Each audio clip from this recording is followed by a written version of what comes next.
So glad you guys are with us tonight. Tonight's one of my favorite nights of the year. It's a real privilege to have us in this room together. My name is Matt Williams, and I'm the area director here for Young Life in Western Wake County. And again, welcome to our banquet tonight. I want to take an opportunity just to thank a few folks before we get going. The first group of people are our sponsors, and those folks are listed in your program. This group of people made it possible made our banquet possible, that every dollar raised tonight will go directly to our ministry. So you can see those people, those businesses that are listed. If you know those folks, thank them. If you see a business, consider them in your businesses. So thank you, sponsors, very much. Very grateful. The second group of people is our committee. This group of people worked really hard to make this night possible, and they work year-round to make Young Life exist in our community. So like to have, if you're on the committee, would you please stand? I'd like to give you a round of applause, please. Thank you.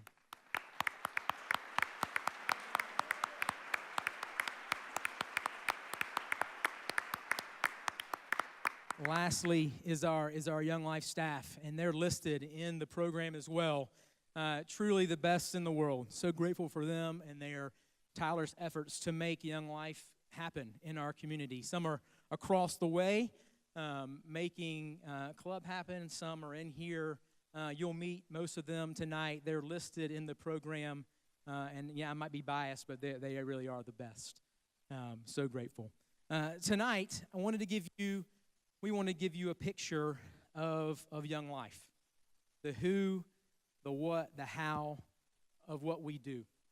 It truly is a privilege to work with the kids in our community. And what we are can be summed up in 5 C's. And so I want to kind of walk you through those 5 C's. And the first C that we have is contact work. What contact work really is relationships. Relationship building.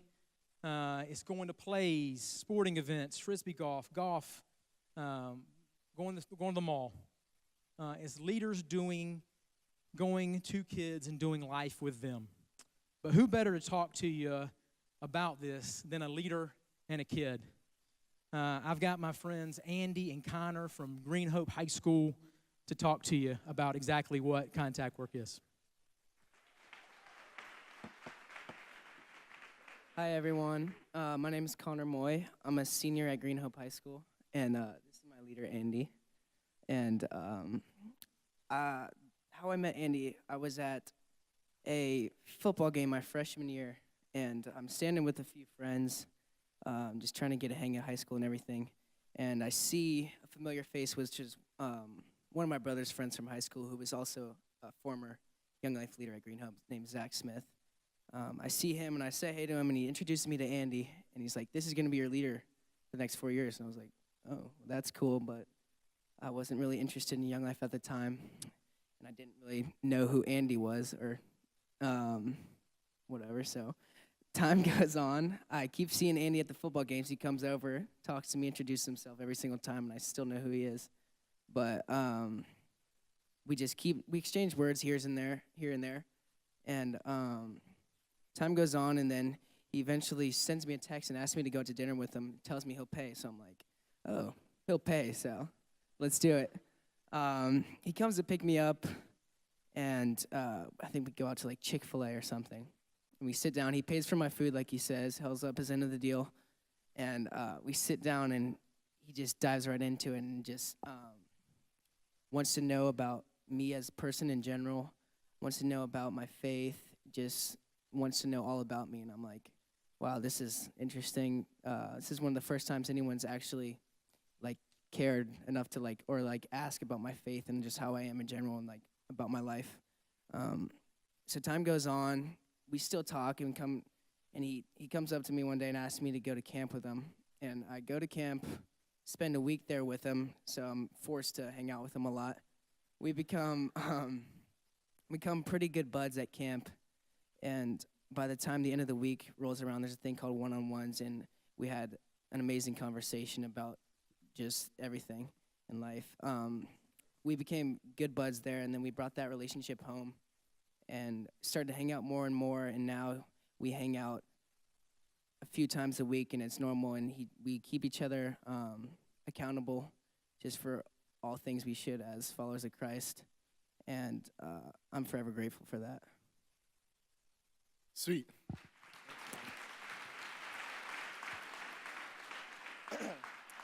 How's it going? My name's Andy, and I'd love to share the leader's perspective of that. So, like Matt said, Young Life is a relational ministry, and that means meeting kids where they are. So that may look like going to the schools before or after, going to the football, basketball games, or even going to plays. That's a really important part of what we do as leaders, because that's meeting the kids where they are. We want to make sure that the kids feel welcome wherever step of life they're in, to Young Life and to a relationship with Christ. This relationship I have with Connor is one of the most important friends I have in my life, and I think this sets us up really well for the other 4 C's Matt will be sharing about. And I'm just really grateful for my friend here, Connor. I'm glad to have taken him out to dinner that one time. Thank you, guys. Thank you.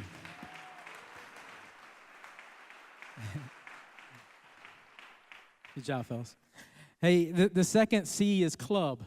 Club's going across the way, and it's our weekly meeting where we bring in kids from every single high school and middle school. It's fun, laughter, games, songs. At the end, one of our leaders gets to stand up and share the gospel. We meet in kids' homes, and kids can have the opportunity to have good, clean fun in a safe environment when they can hear and have the opportunity to talk about and hear about a God that loves them.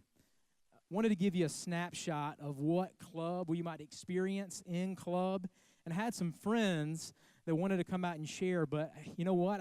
I can't find them, and so I'm looking for them, not sure where my friends are, not really sure they got off to, looking for them. I don't really know where they are. If they could come out and help me, that would be really good.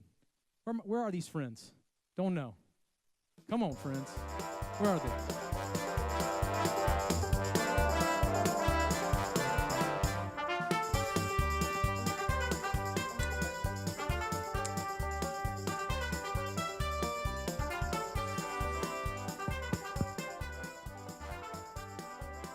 Hello?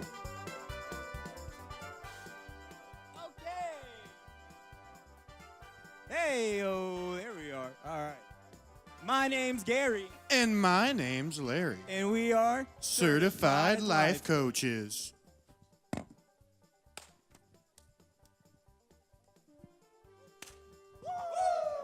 Thank you for clapping. We're here to get you out of your seats, And onto your feet. take you from losers to winners We'll take you from duds to studs. with just 3 simple words. Yes, I can. Y'all say it with us now. Yes, I can. Y'all say it with us now. Yes, And thank you for clapping. How do you do this, we might ask? Therapy? No. Exercise? No. Love? No. I think we do it by Playing some games. All right, so if your name is Whitney Stillwell, Tim Forns, Betsy Simmons, or Steve Zaytoon, come on down.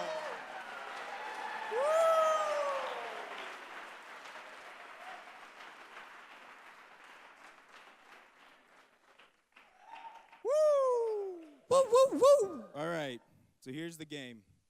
We're gonna do a little. It's a competition for sure. He's It's on a his battle own. royale. Don't be scared. I don't bite that hard. All right, so here's the game. There's gonna be a scavenger hunt in the crowd. I'm gonna say things, and you're gonna have to go find them in the crowd. And then the last person to bring that thing up to me is out. All right? Everybody get the rules? Everybody get the rules? Are you Huey or Dewey? I'm Gary. Gary. Yeah. I'm Larry. Gary. And he's Larry. And you are? Larry with an L. Terry? All right, nice to meet you, Terry. All right, so the first item is a brown shoe that is not yours. So you gotta go get a brown shoe that's not yours. We got one, we got two, we got three. Oh, thank you so much. Thank you so You're much. out of luck. Oh, I'm sorry. So sorry. Thanks for playing. Hey, that's not bad. What do you use, like Febreze? All right, the next one is a $5 bill. Who's got a $5 bill? Who's trying to help someone win and feed me tomorrow for lunch? We got one, and we got two. Oh, you want to take these back, or here, you can take them. You can take them. Go ahead and take it back. Go ahead and take it back, or I can put it in my back pocket. It doesn't matter. You can. I like Cookout. It's about the right price. $5.84. $5.84. Mine's $5.81. All right. All right, here we go. Here we go. A driver's license with the name Matt on it.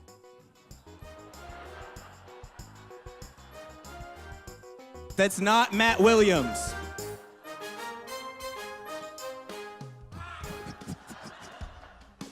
That's not Matt Williams.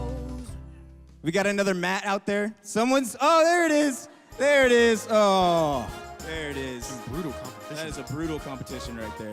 Getting your cardio in. Woo. Get those steps in today? Let's see what we got.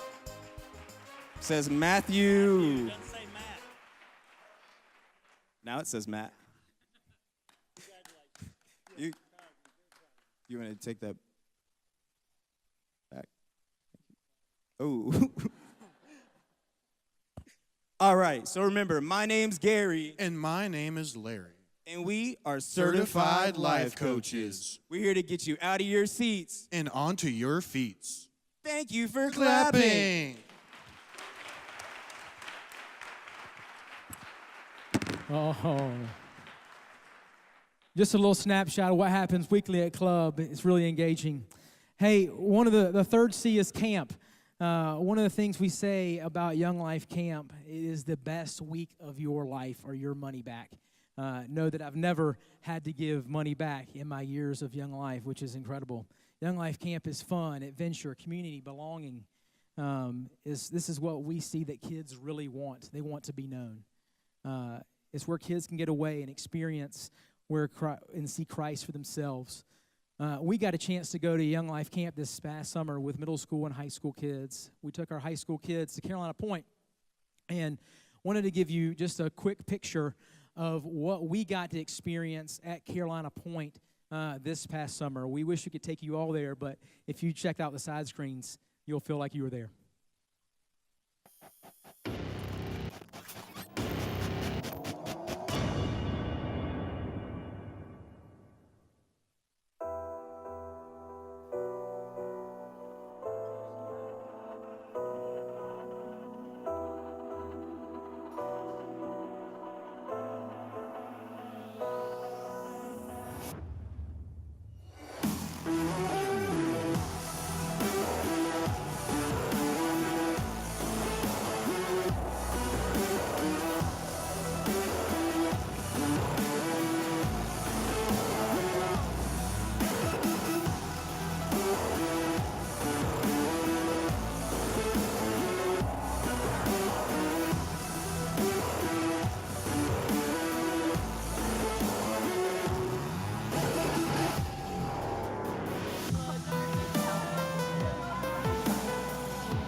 fun. Makes me want to go back. It really is a great week where kids get to experience all that fun and at the same time get to experience God and the fact that God really does love them and want a relationship with them. After kids start coming to club or get the opportunity to go to camp, we want to offer them more. And that's where this fourth C comes in. That's campaigners. That's our weekly Bible study meeting where kids get to sit down with a leader that they have begun to trust because they have the relationship with them of contact work and club and camp, and kids to start to explore the Bible. We get to teach the kids to start to learn to pray. It's also our hope at that time we can help them get back into a local church of their choosing.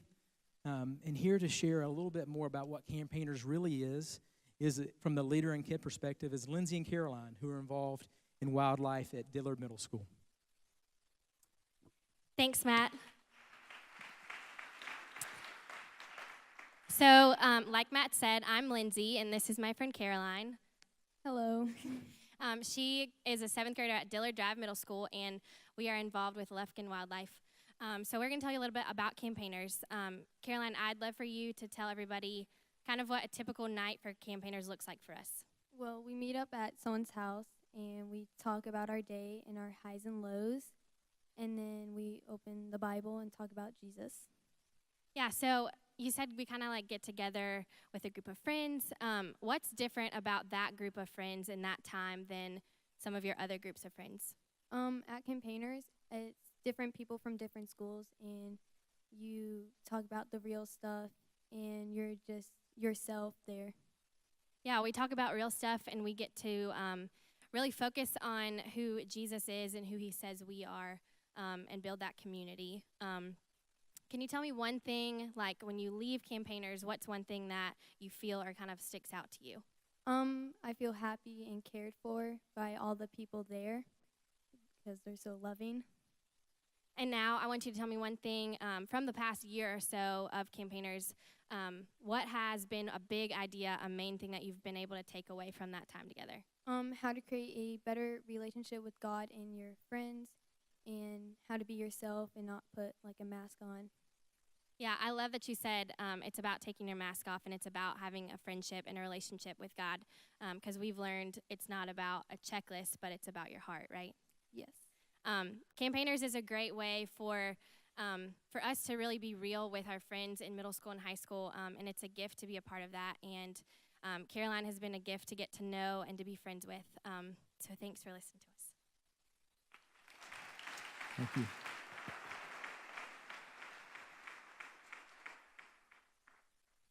As we continue to talk about the C's, this fifth C is committee, really the backbone of what we are and who we have. And the committee stood up at the beginning of our meeting, but I'd like for Jeff Peterson to talk just for a minute about committee from his perspective. So thanks, Jeff.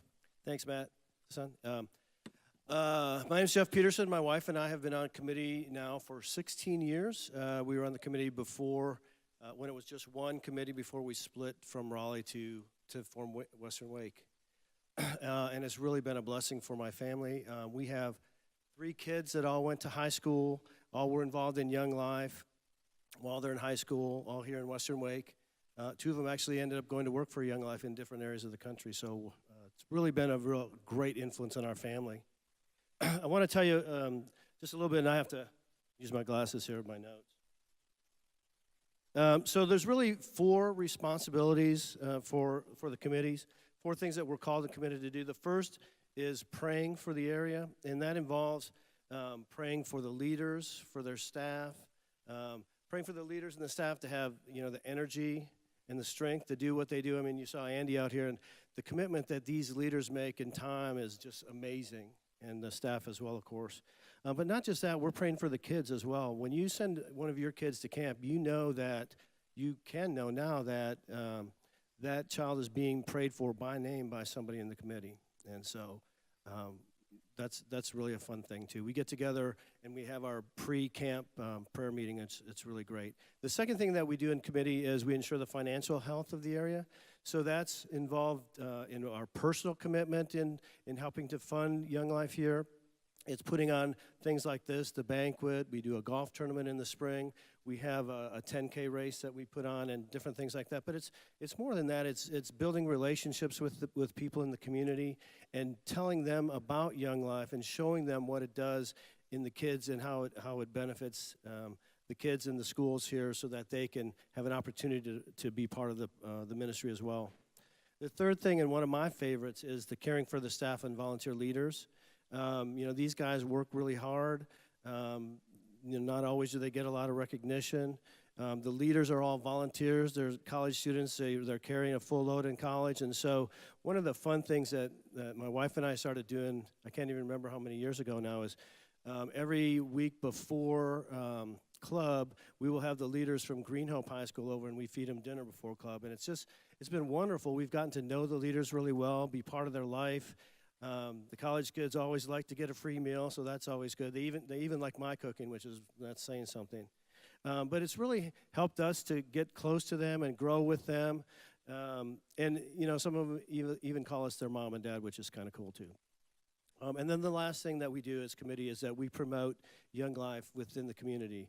So wearing our Young Life shirts, bringing a Young Life mug, talking to people in Starbucks or wherever about what Young Life does, going to our church and say, hey, this is what Young Life does. We're not a youth group. We're trying to reach the kids that hopefully eventually will come to your church and be part of your youth group. So that's sort of what's involved in promoting the ministry. But really, in terms, for me, committee has been really a blessing for us because we've got the opportunity to see these leaders grow, to see Jesus working through these leaders and reaching to these kids, to see kids going to camp and seeing them change over that week in their life, seeing kids coming in hard and leaving declaring that they're going to be a follower of Jesus is just, sorry, it gets me a little choked up. It's awesome. Anyway, it's great to be here, and thank you. Thanks, Joe.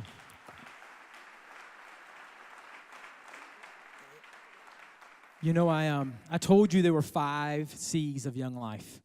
There's actually 6. That 6th C is Christ. The most important C. Without him, none of this works. And really, none of this matters. Our founder, Jim Rayburn, says this pretty profoundly. This is talking about Young Life. He says this. He says, we are all about Jesus, and Jesus is what we're all about. We're all about Jesus, and Jesus is what we're all about. So those are the 6 C's of Young Life. I hope that you now know Young Life a little more clear. And now I'd like to introduce to you a real special friend of mine to kind of walk you through the next part of the night. His name's Chris Cockrum, and he grew up in Northern Virginia and moved down here to North Carolina in college. And he spent the past 23 years involved with Western Wake Young Life in some capacity, whether it's been a volunteer leader on staff for so many years. And now he currently is on staff of Young Life College here in the area reaching college students and helping develop them as our leaders all over Wake County. Chris now lives in Holly Springs with his wife, Jenny, and his 3 kids, 2 of them who are now involved with Wildlife, our middle school ministry. Chris is not only a co-worker, but a dear friend, and you're really going to enjoy getting to hear from Chris Cockrum. So let's bring him to the stage. Chris. Thanks, Steve. Thanks, man. Great job. Do you need this? Can I give that to you? All right. All right. Man, everyone feeling good? Got some good food in their belly? All right, we're okay. Hey, what a gift it's been tonight just to be here and to kind of scan the room to see all the sweet relationships. I mean, I don't know everybody, but for some of you, I've known you like he said, for decades. But even just to kind of watch these kind of sweet embraces that have happened. I mean, some of the people that prayed for Young Life to begin to happen around here are here tonight. And I got to see, kind of witness a few of those sweet connections again tonight, as they maybe haven't seen each other for a long time. I believe that relationships are the most powerful thing in the world. We kind of know this to be true. When we're connected, when we're in these healthy, rich relationships, man, our life feels like it's full of love. It's full of joy and peace. We kind of have hope, and we're kind of free to dream big. Even scientifically, they're beginning to prove not that it's just good socially for us to be in relationship, but also emotionally and also physically. That actually has an impact on our physical health, or even if we're not doing well, that actually has an impact on our healing. The power of relationships. And really, we also know the other side of them, right? Where in those maybe seasons of life where we haven't felt quite as connected, or we felt disconnected or separated or alone, we're much more prone to anxiety and maybe even to depression. Maybe some of our darkest moments have been in the midst of kind of brokenness that we see in some key relationships in our lives. In Young Life, we are absolutely passionate about teenagers. I mean, we it seems like we'll go to the ends of the earth to find them, to love them, to go after them, but we really value this idea of the power in relationships. Kids are awesome. Teenagers are amazing. Who's got a kind of a teenager living in their house right now? You got like a handful of you guys? Okay. You guys are wondering if I'm telling the truth. Now you go, wait a second. Do you know my teenager? No, seriously, they're incredible. I've got some in my house. They're creative, and they're excited, and they're fun to be with, and they're funny. And one of the things that I love the most about teenagers is they have this kind of like, I'm just going to go after it kind of attitude.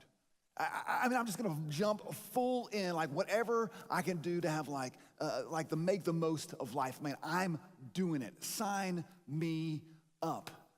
And I got this really incredible picture of that about 20 years ago. You know, in our lives, we have a lot of ordinary moments. You clean the dishes, you do your laundry, and you go to work, and you listen to that podcast. You have these ordinary moments. And then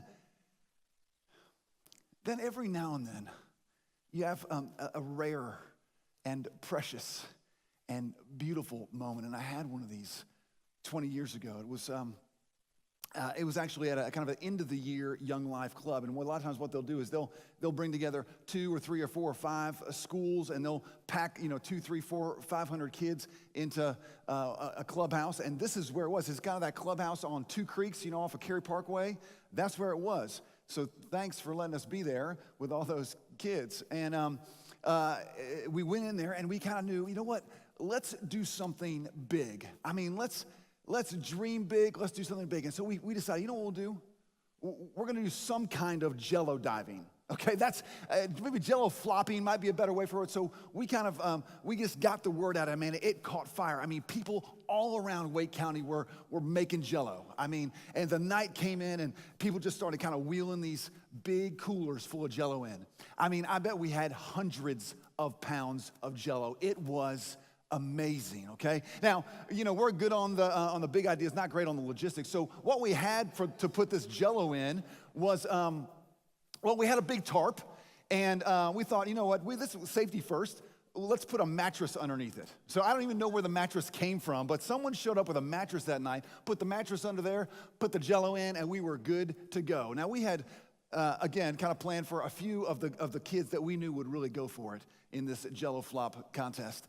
And, the first guy, he kind of strolls up, and maybe he just gives kind of he falls in, and I mean, the kids are going nuts. I mean, you can sense it in the air. I mean, it's thick, it's hot in there, it's April, and it's sweat, and it just smells like teenage, you know what I'm saying? Like all that is there, and it's thick. And I mean, the Jello flop happened, and there's like Jello. It was like Gallagher, like Jello on the first few rows and Jello on the walls. Sorry about that.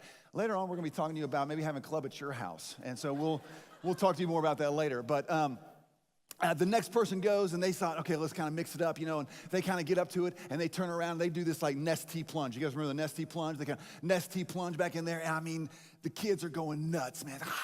It's going crazy, And then my man, Brian Fisher, he steps up. And I knew when I had tapped Brian Fisher on the shoulder that I had gotten the right guy. And, he backed way up. And I thought, man, we might be on the edge of something rare and precious and beautiful. And Fish, that's what they called him. Fish, I mean, he just went after it. He got up and he got all 4 off the floor, all 5, 6 of him up in the air, and then he spread on out, and he smacked down in that Jell-O, and it went everywhere. I mean, to the ceiling, and it was like they had won the Super Bowl. I mean, it's like, it's going nuts in that room. It was indeed rare and precious and beautiful. This picture of a high school kid just going after life, going all in. And here's the thing. If this happened now, I mean, there would be video and photos, Snapchatting and Twitter and Instagram. I mean, this thing would be going bacterial.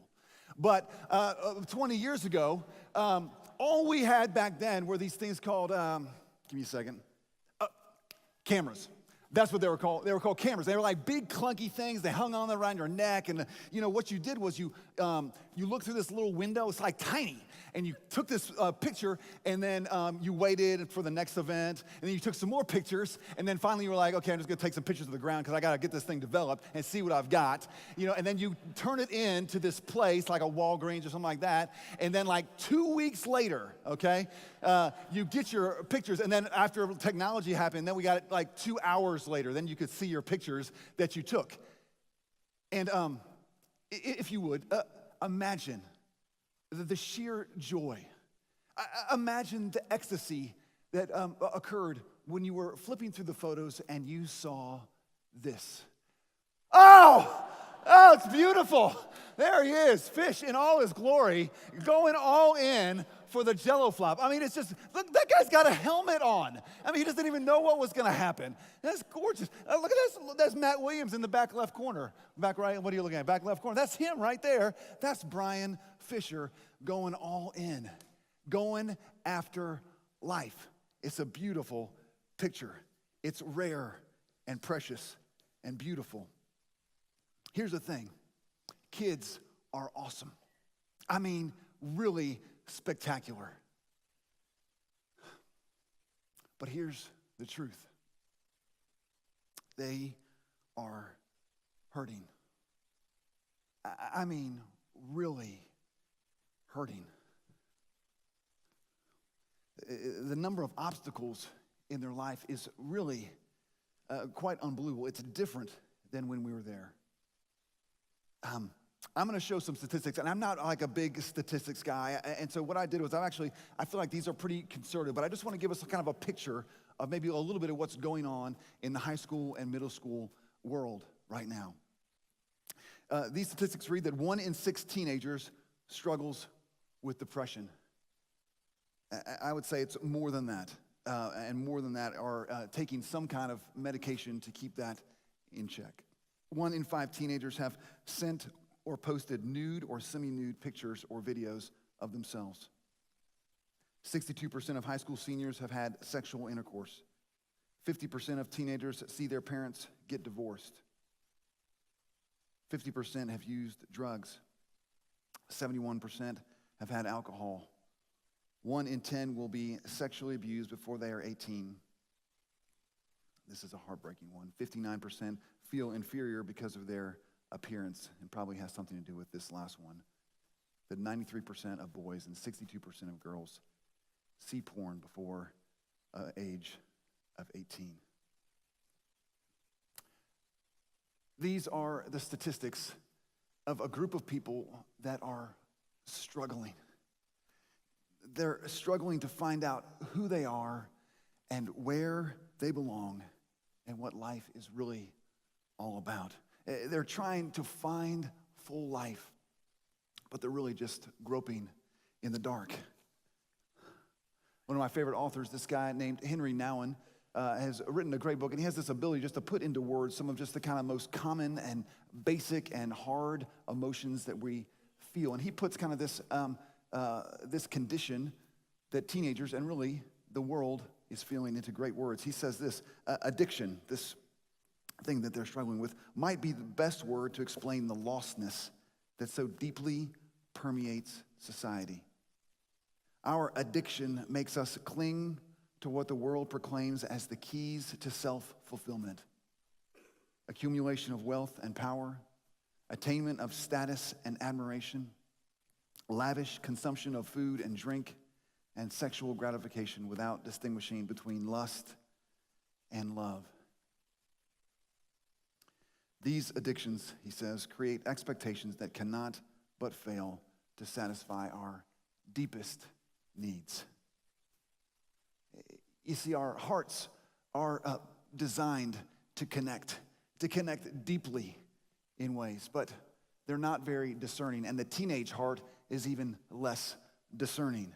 So it tends to give itself to the shiniest next thing over and over and over again, so often just being let down because those things are empty, not meant to be connected with, not meant to give our hearts to.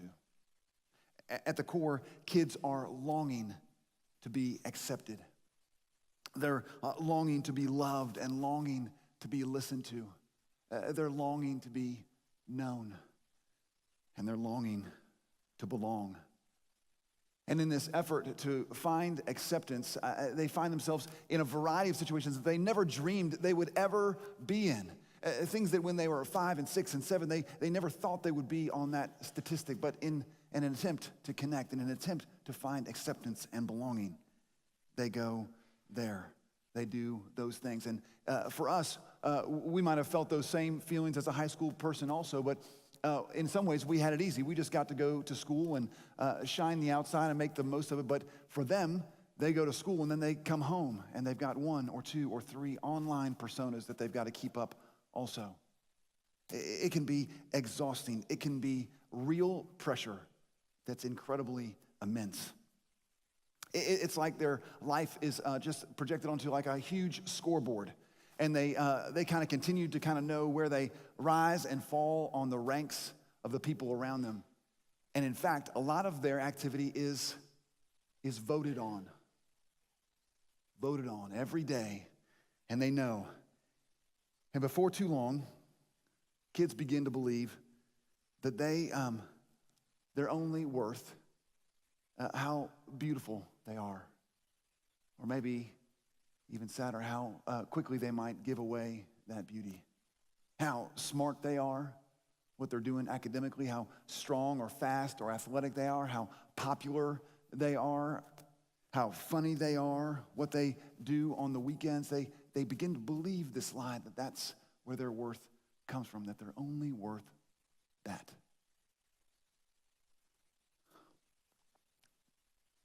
What if?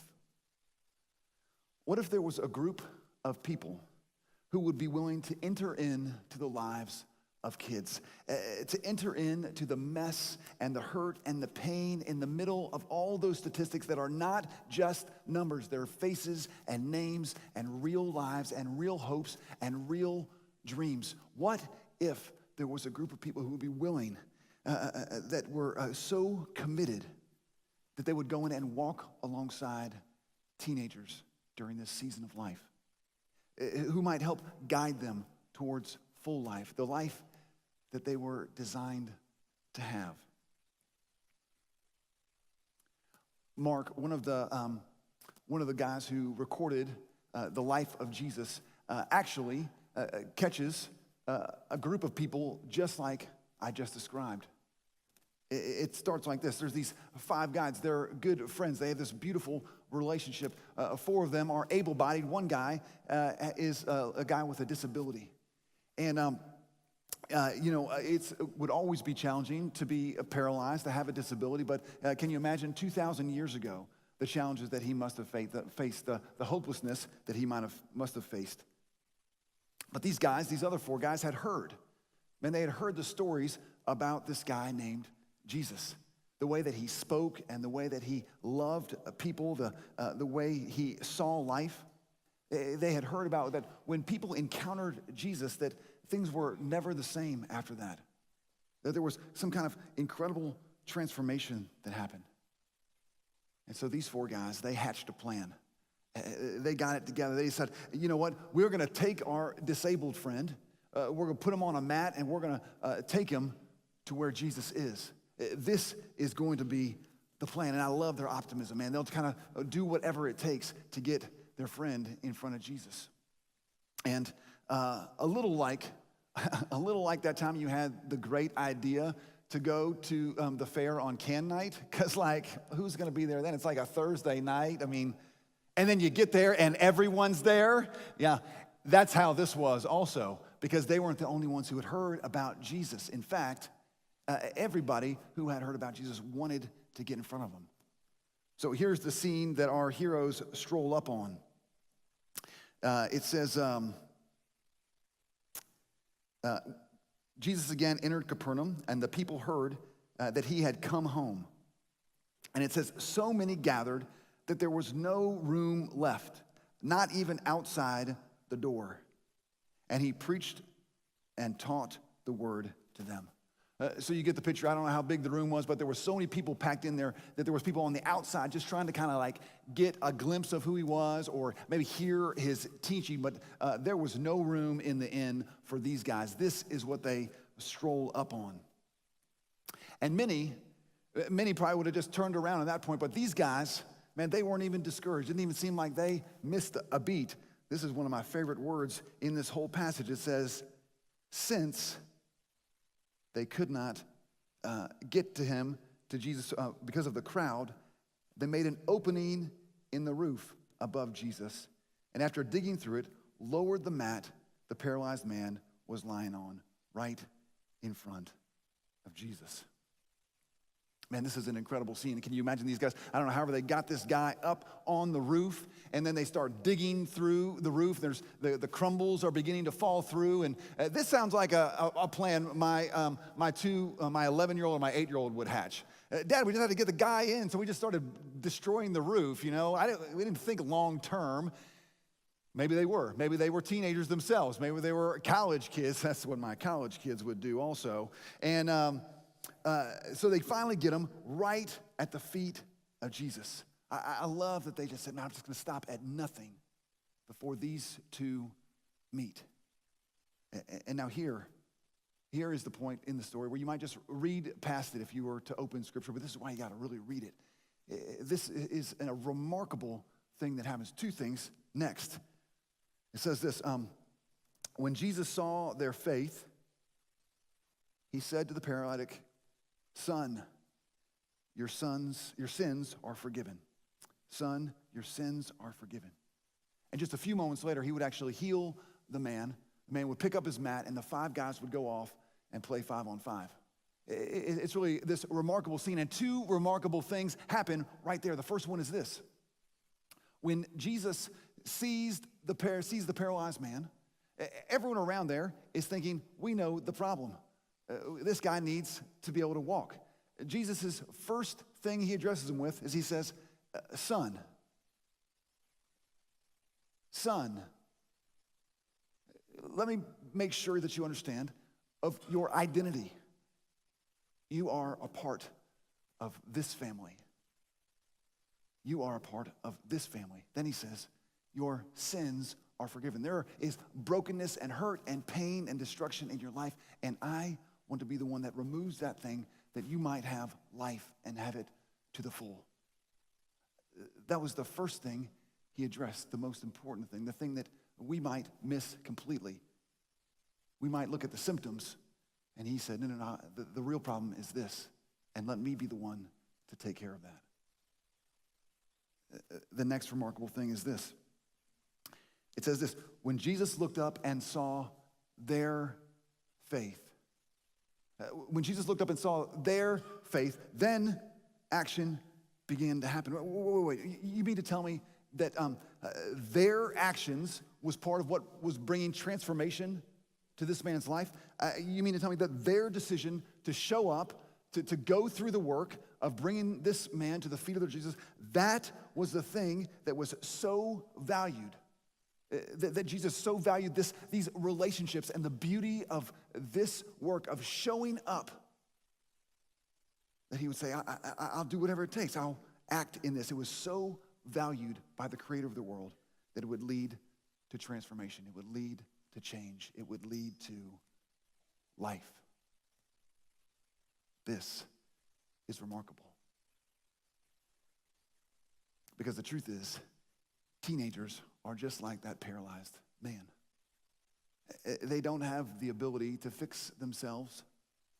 In fact, they are dying for guides, people that might walk alongside them, that might point them the way, that might enter into the mess and do the work of picking up the corner and hatching a plan and doing whatever it takes to get them in front of Jesus. And in Young Life, it's our honor to love kids this way. To love kids in a way that we would stop at nothing to get them to the feet of their Creator. And in doing this, we feel like we value and understand what Jesus said when he said, the most important thing in life is to love God with all you got and to love others with all you got. We believe that he really meant it when he said that.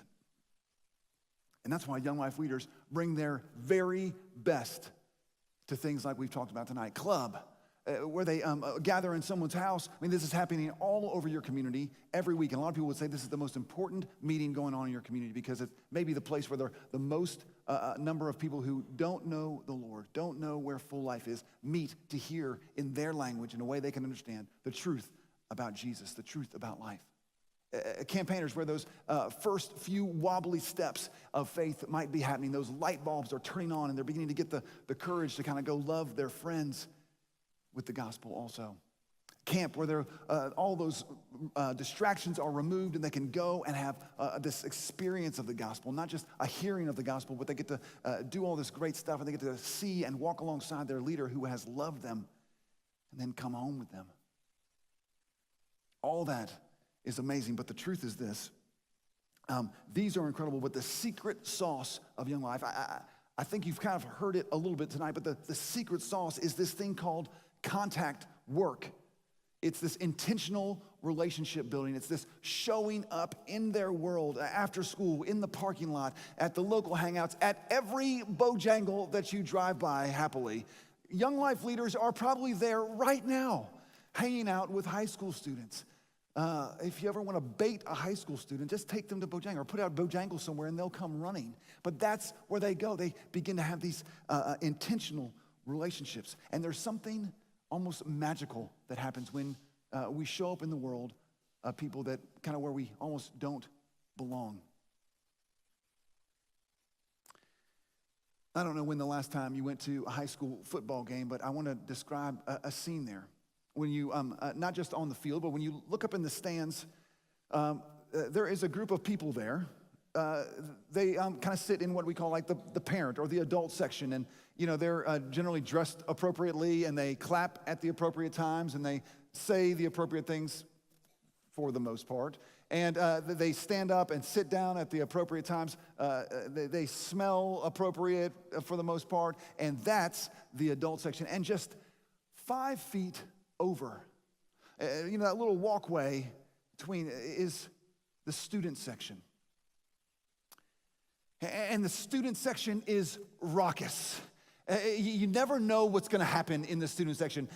There's rarely the appropriate clothing. Sometimes not clothing at all. There's bodies are painted. You never know what you're going to hear said. There's things being said you don't fully understand, nor do you want to understand. There's an odor there that you can't put your finger on, and again, nor do you want to put your finger on or step in or anything like that. It's there. And if you had the ability to pick them out right there in the student section, that's where the Young Life leaders are. They've kind of crossed over out of that world into this world to love students right where they are, in the mess and the hurt and the pain and the confusion and the chasing after acceptance. That's where young life leaders are. Paul, who started a bunch of the churches in the first century, he said this thing that we're trying to do. He said it this way. He said, we were delighted to share with you not only the gospel of God, but our lives as well. In Young Life, we're certainly bringing the gospel of God, the truth of God, where full life is to kids, but this is the note, but our very lives as well. They're laying down their lives for the sake of kids because they had become so dear to us.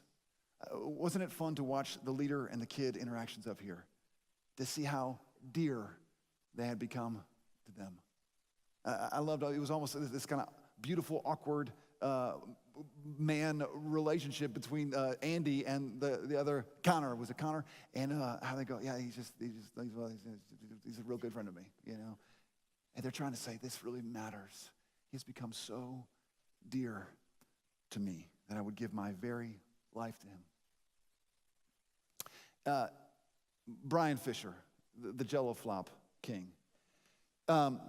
He would tell his story this way. He said he grew up in Pennsylvania, and he said he kind of peaked in 5th grade. He was the king of the world, fully known and fully accepted. He kind of ran his school, and that's when his parents decided to move to Apex, North Carolina, when it wasn't Apex, North Carolina. And man, he said he went from being known and being loved to being invisible, is what it felt like. And he did what all of us, we probably would have done. And what every kid has done is he said, I just went after whatever I could do to find acceptance and to be loved. He got really into baseball, and he was a fantastic baseball player, and he got into high school, and he started getting into that scene of the drinking and the drugs, and he got so good at that, he started selling drugs also, and by the time he was even 15 or 16 years old, he was beginning to have some run-ins with the law. But somewhere along the way, he met this young life leader. And he said, as he recalls it, he remembers a few days where the young life leader, a college student at that time, would just show up at his baseball practices. And he remembers even now today, he said, I couldn't even get my parents to come to my games. And here was this college student leaving his college world and coming and hanging out and saying, hey, great job, Fish. Man, I saw you out there. Wow, that's great, man. Way to go. And he said it had a deep impact on him. After getting arrested in the spring of his junior year, he ended up coming with his young life leader to Rockbridge, one of these young life camps. And he says he remembers the speaker saying, for most of us, our natural tendency is to steer and kind of have the driver, we're driving our own lives. And he says, he remembers them asking, how's that going for you? And Brian could quickly answer, he said, not good. Not good at all. I'm not good at steering my own life. And he said, well, here's the thing. God is longing to be the driver, the guide, the director, the steerer of your life. And it doesn't happen like this for everyone, and in a lot of ways, this was a process for him, but that was the moment for him where he said, okay, I want this relationship with you, God. And it really was kind of a old is gone, new is come kind of transition for him as he came back and he began to really walk with Jesus through his senior year. He began to have going into college, he became a young life leader and led at Millbrook High School and led at Broughton High School. He went on staff, had impact in the lives of kids and teenagers all over the state of North Carolina. And now he lives here. He lives here in Holly Springs, owns a business in Durham and continues to impact lives. And he said, you know where I learned, what I learned in Young Life? One is that I am deeply loved just for who I am. And that I'm invited into the work of giving my life away, that I get to do that. And so he continues to do that today. I'm going to quote Jim Rayburn one more time just to kind of close. Jim Rayburn, the founder of Young Life, founded over 75 years ago, he says this: Young Life is a group of adults committed to winning a hearing with kids to tell them the greatest love story ever told. Winning a hearing with kids. This is that group of people. This, alongside a handful of leaders and staff people, this is that group of people. A group of people who are committed to winning a hearing with kids, doing whatever it takes.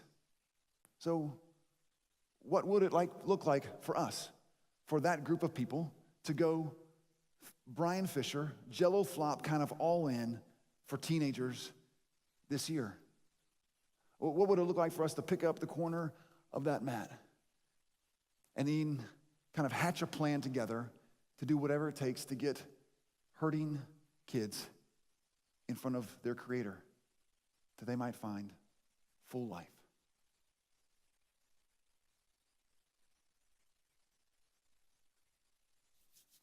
Let me pray for us.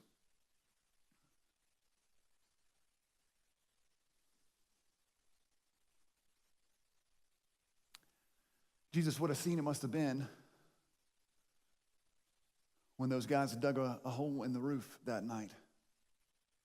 And I imagine that your heart just filled with joy as you saw them kind of peeking their heads in, and then this man being lowered down. I bet you were just so full of joy to see the rich, beautiful relationships that existed there.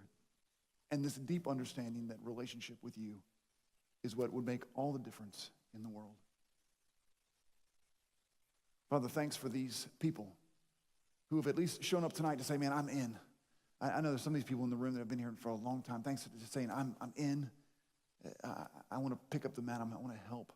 Would you, the way you do, would you lead us to knowing what our role might be this year in helping kids, helping teenagers in this community get to the feet of Jesus?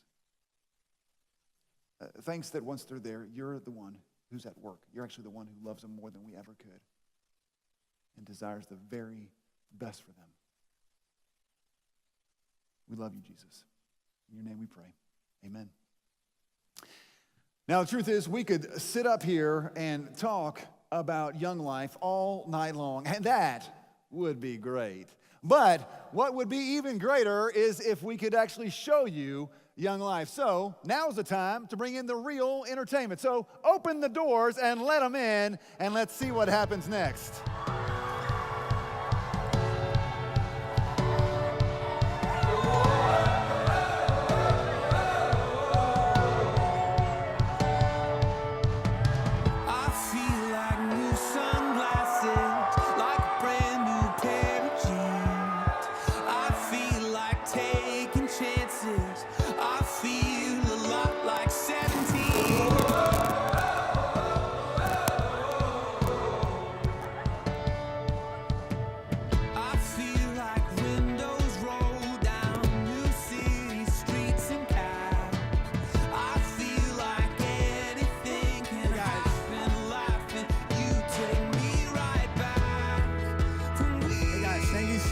For coming out tonight. Just 2 doors down, we were having a rocking all-city Young Life club with all 8 schools in the area, and we just wanted to give you guys a little taste of what we were doing down there. So we got a couple songs for you.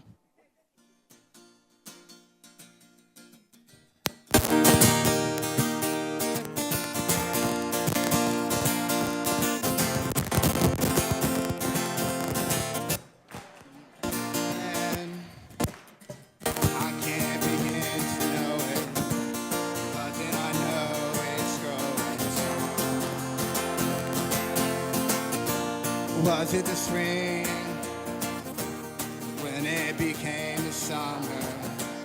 Who'd have believed you'd come along?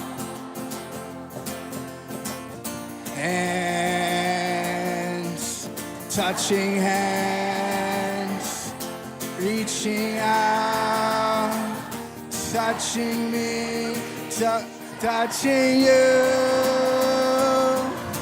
Sweet good times never seem so good. So good, so good, so good. I've been inclined to believe they never would, but with the night. And we fill it up with only two. And when I hurting runs off my shoulder, how can I hurt when holding you? One, touching one, reaching out, touching me, touching you. Sweet Caroline, ba ba ba.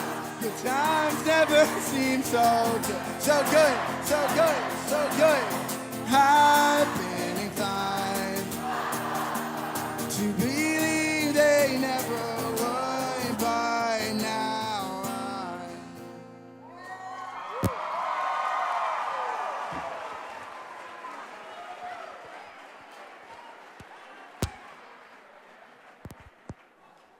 We've got one more for you tonight. This is a song we like to sing called Let There Be Light.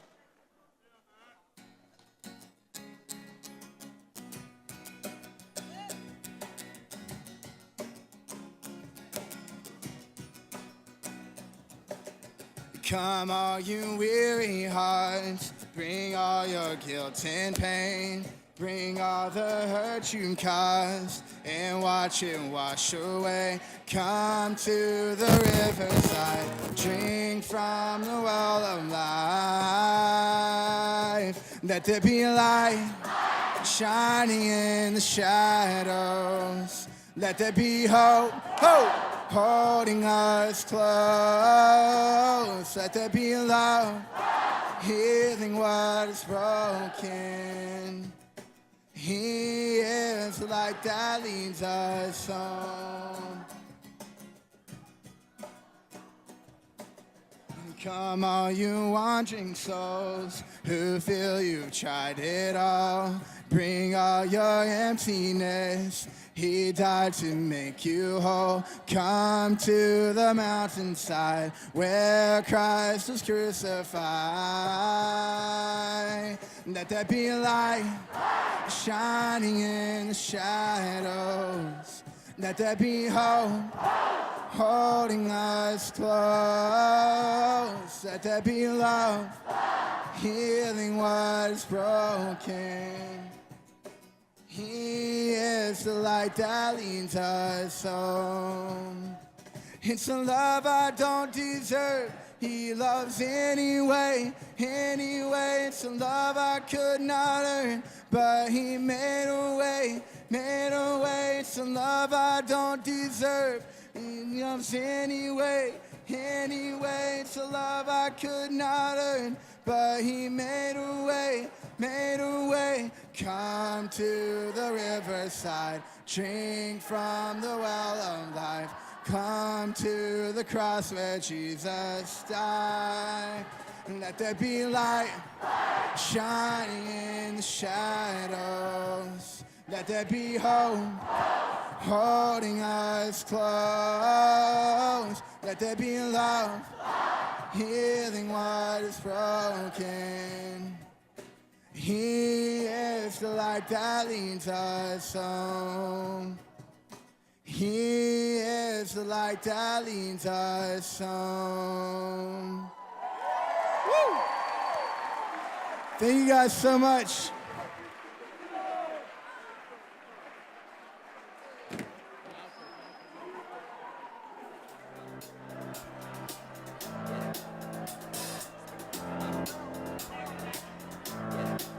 I got this feeling inside my bones. It goes electric wavy when I turn it on. Off from my city, off from my home. Hey, let's give it up for some of our high school friends from around our area. I got that sunshine in my pocket, got that good soul in my feet. I feel that hot blood in my body. Hey guys, my name's Liza. I'm on staff here in Western Wake and a leader at Green Hope High School. Go Falcons. I'm so glad that you got to meet some of our high school friends from high schools around in Wake County and all of their leaders. I hope y'all really enjoyed that. It is such a gift to be able to be in club with them and know them and love them. And I love what Chris said about leaders coming alongside of their high school friends, as you got to see, as they got to run in here and sing and laugh and have fun. I have the pleasure of introducing you to two of my friends.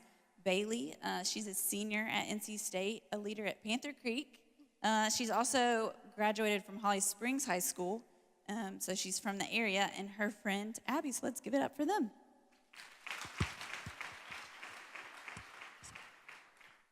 Hey everyone, I just wanted to introduce one of my best friends in the whole world. I met Abby when she was a freshman in high school 4 years ago, and so it has just been such a privilege and such an honor to know her and to see how the Lord is working through her at Panther Creek and continually in the community, and just how she is making an impact on the Catamounts. And I'm just so proud and so honored to share her with y'all tonight, and she's gonna share a little bit, and I'm so excited. So give it up for Abby Zadites. Hey, my name's Abby. I'm a senior at Panther Creek High School, and tonight I'm going to share with y'all a little bit about how God has changed my life through Young Life. So basically, I grew up going to church. Every Sunday, we'd get up and go, and I really didn't hate it. I actually enjoyed it. Like, it wasn't something that I felt like I had to do. But my parents were really involved, and I didn't always feel like I had a place or really a purpose. But I would go and I would sit there, but I didn't always feel accepted. And that made me question a lot. But one day I was sitting in class freshman year, and this random girl texted me asking me to go to dinner, and that was Bailey.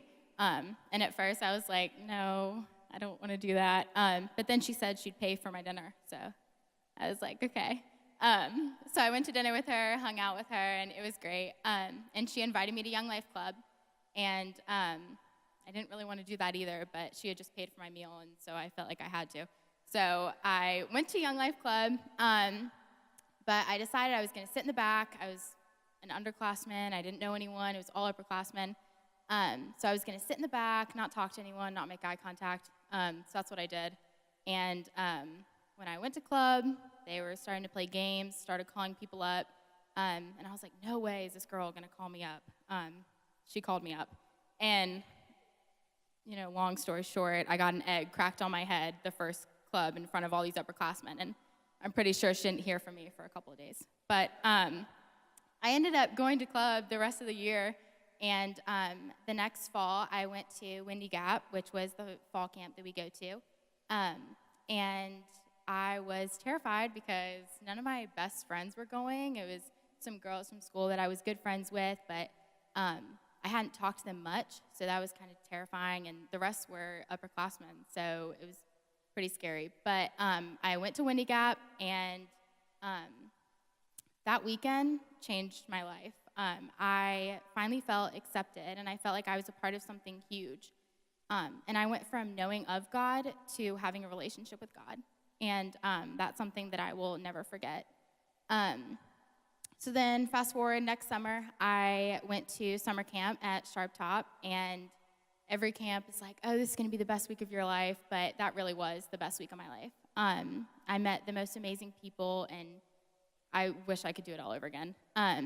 But that was also the week that I decided I wanted a relationship with God, and I wanted to share him with others. So my junior year, I became a senior leader, and that meant I got the privilege to introduce freshmen to Young Life and show them what a life with God looks like. And that was such a cool opportunity for me. And after that, I was given the opportunity to do so many different things, such as work crew. I did that last year, and that was so cool. We were able to do that for the Greater Raleigh Young Life. And but Young Life has given me the best opportunity I could ask for, and that is to grow in my relationship with God. And I have been surrounded by people that love me and care about me, but most importantly, they love Jesus too. And the kids that y'all just saw run in here, they're being impacted in so many ways. And the leaders, they're amazing. They are spending time with us, hanging out with us, listening to everything that goes on in our lives.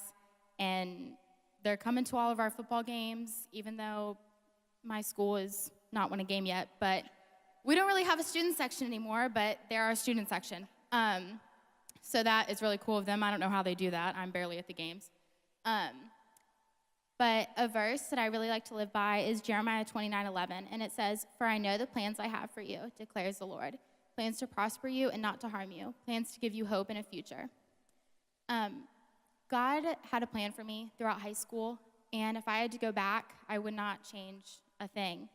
I cannot wait to see what God does in my life and how he uses me to work in other people's lives, just like he continues to work in mine. Thank you guys so much for listening, and thank you for supporting Young Life.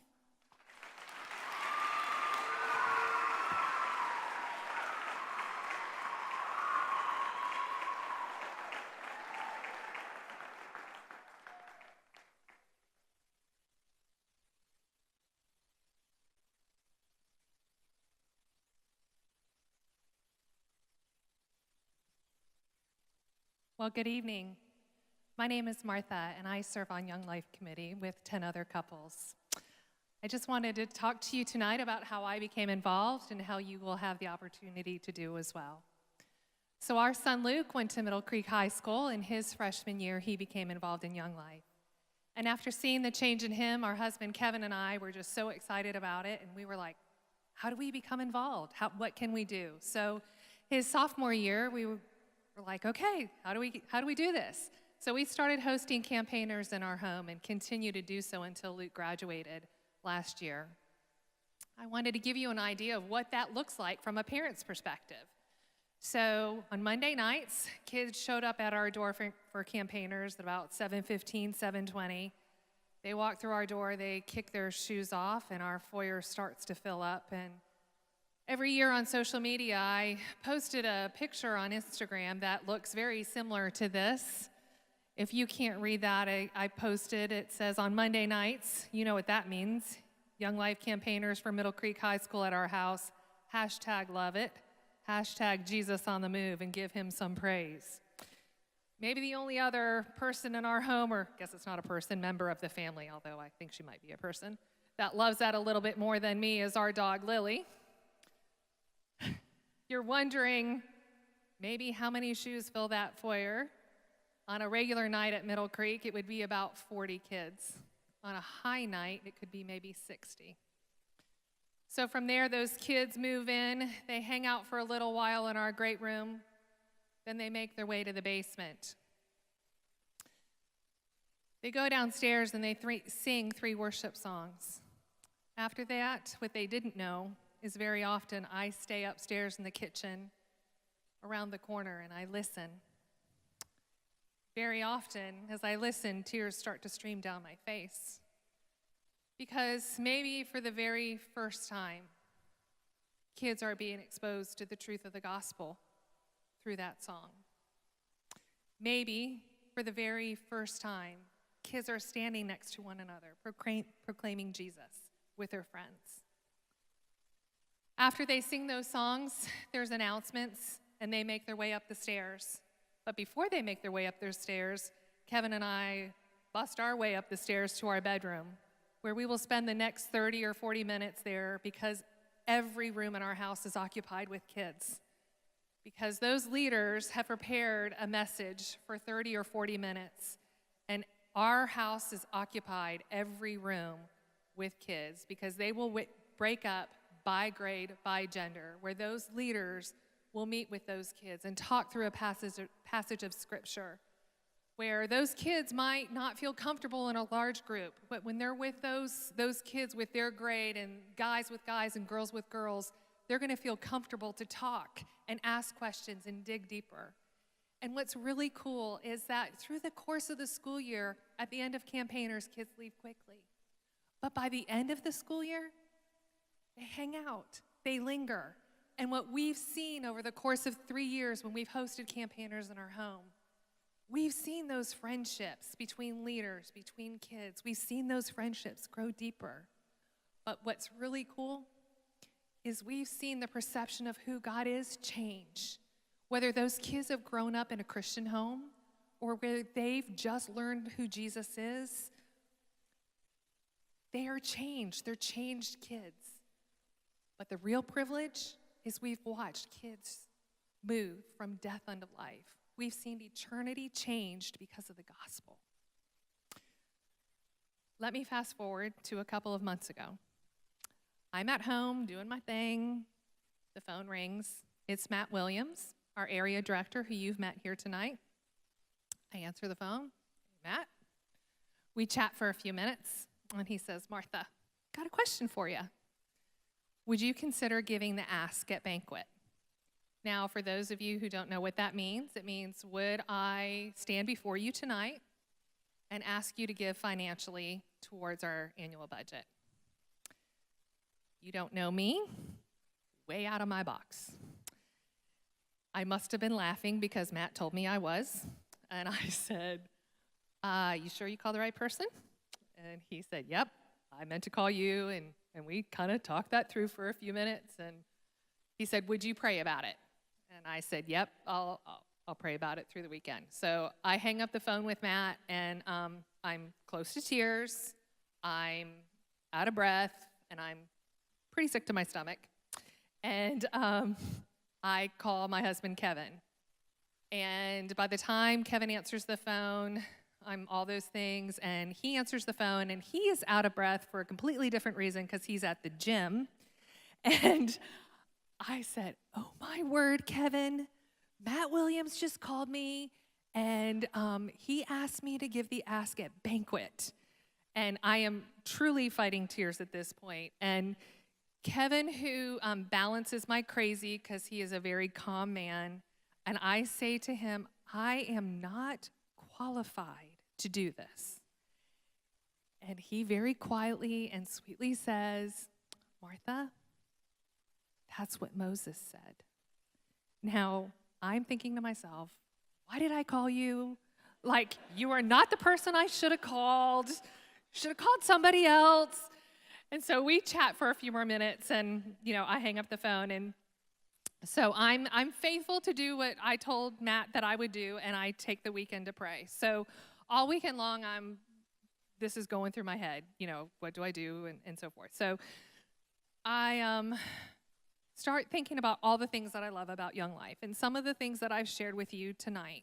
The kids in our home, the relationship that I have formed with the leaders, and watching the leaders pour into these kids every week, and knowing the relationship that the leaders have with the kids, and even the relationship that Kevin and I have built with these high school kids, and the change in our own son, and the shoes at our door. And I hear Kevin in my head and telling him I don't feel qualified, and him saying that's what Moses said, and I'm like, oh my goodness. So I decided I'm going to go to the scripture and read the account when God asked Moses to do something that he doesn't feel qualified to do. And I go to my screening porches where I often go to meet with the Lord, and I realize I am no Moses, but I serve that same God. So I go to Exodus, that passage of scripture where God asked Moses to do these things, and I start to read. It's Exodus 5, I believe, either 3 or 5. But anyway, and I start to read that account. And as I'm reading, heart stops. Because I get to this verse. God speaking to Moses. And he says, Moses, take off your sandals, for you are standing on holy ground.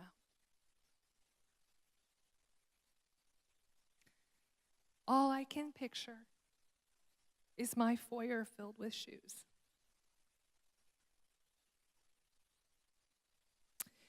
Y'all, there is nothing unique about 4033 Summerbrook Drive where I live. except for when those kids come through on Monday nights, it becomes holy ground for Jesus.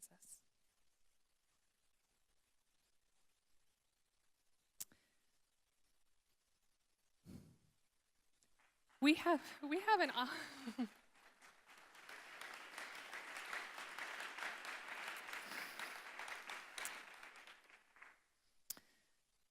we have an operating budget for Western Wake Young Life of $340,000.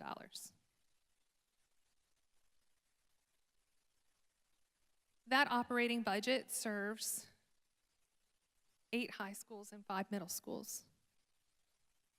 We have 2 full-time staff members and 3 part-time staff members. I wrote these numbers down because I didn't want to misquote you. We have raised by pre-banquet pledges and a golf tournament $115,000 tonight, which means that we have a gap of $235,000.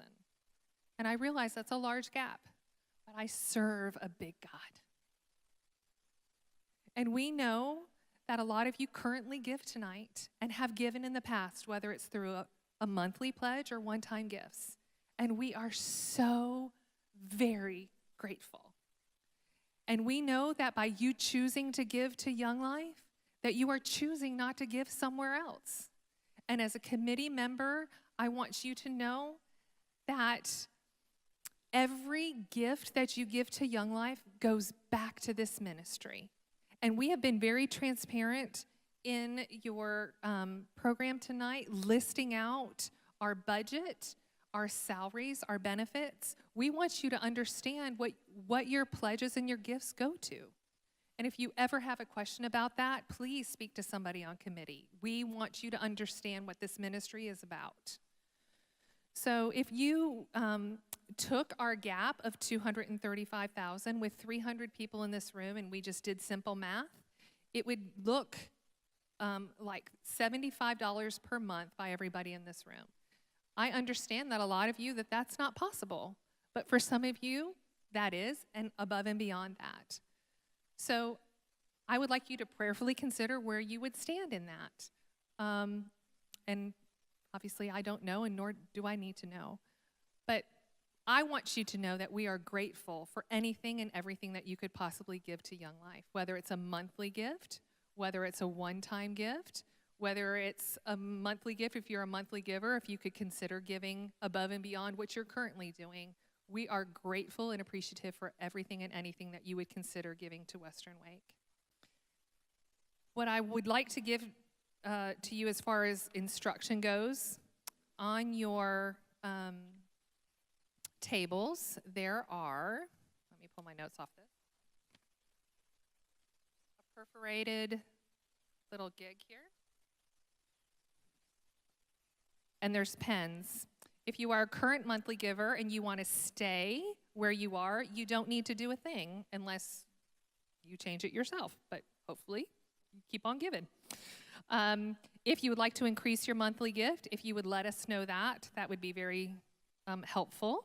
If you'd like to start a monthly gift, there's ways to do that. If you'd like to do a one-time gift. If you do any of that, just fill that out. And on your table, there is a white envelope. Any of that paperwork would go inside that white envelope, and at the end of the night, a committee member will come around and collect those. I will go ahead and give you all a few minutes to consider any kind of financial contribution that you would like to make to Western Wake, and then I will come back in a few minutes and pray for our evening and give you a couple notes as far as the silent auction, and then we will send you home. Is that everything? All right. Thank you. I'll be back in a couple minutes.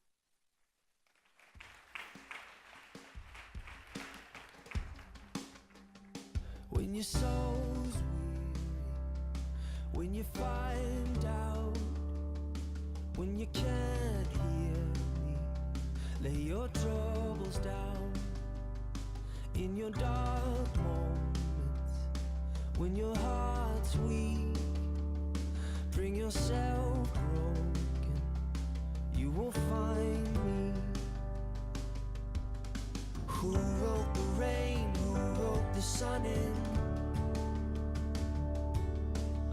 calls your name? Where are you running? I wanna be there near or far. I wanna meet you where you are. Who wrote the rain? Who wrote the sun in? When you come thirsty, when the well's dry, when your soul's dirty, I am by your side. When your faith's broken, when you can't see, with my arms open, you will find me. Who wrote the rain? Who wrote the sun in? Who calls your name? Where are you running? I wanna be there near or far. I wanna meet you where you are. Who wrote the rain? Who wrote the sun in? You carried all my shame when you called my name, and I am not the same.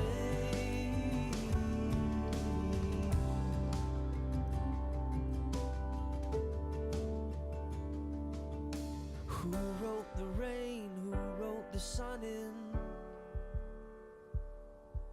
You called my name, I'm tired of running.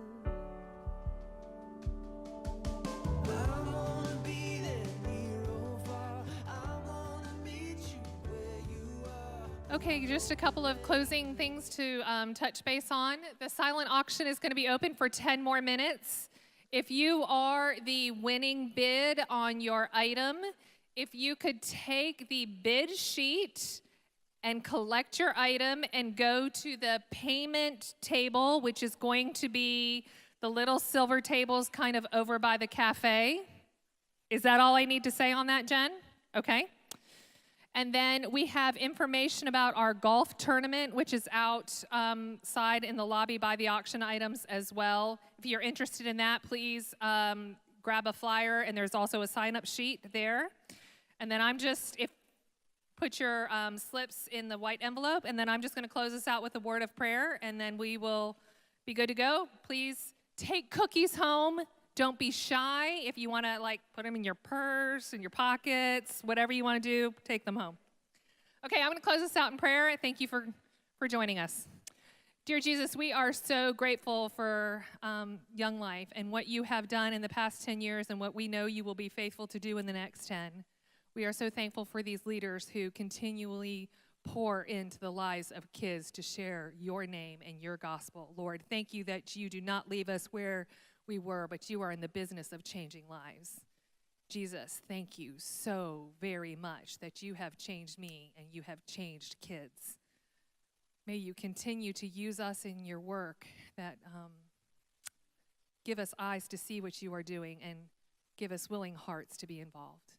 Please be with us as we go home tonight, that you would watch over us in your sweet and precious name. Amen. Thank you for coming.